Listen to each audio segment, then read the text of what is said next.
A little bit about finance today.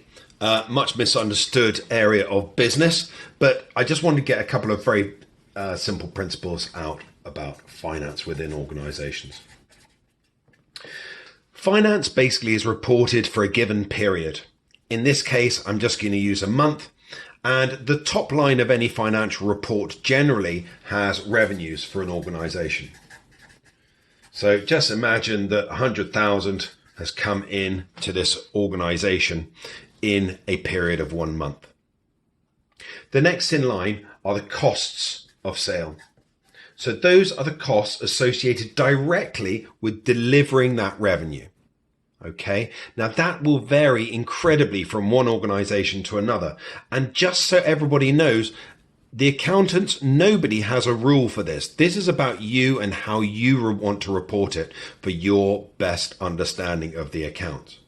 So in this particular organization, they're making widgets. And so the cost of those sales is £6,000 worth of materials and manpower. And that might include some manpower, which is split between administration and applying actually doing the work for the organization.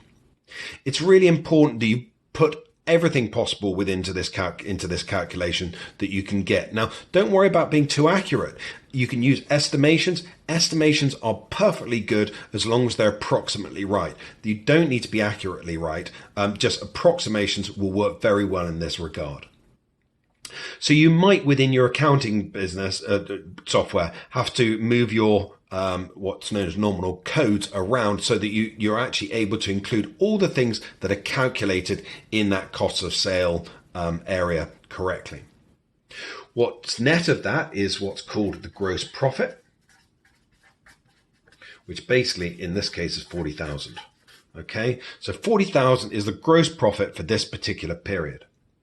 After that, we're going to have indirect costs, you know, the ones that just keep staying with you, whatever happens. That might be office costs, that could be software costs, it could be heat, light, all sorts of different things. But those indirect costs are always there and forever sticking with you.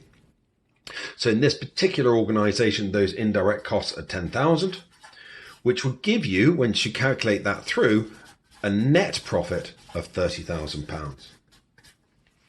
The net profit is a difficult number to calculate on a per item basis. So let's just say that that £100,000 is given up of lots and lots of different blocks of widgets that you've done. It's very difficult to relate this number to any of these. So instead, most organizations use the gross profit number against each one of these items to work out what is the most profitable item that they are currently selling.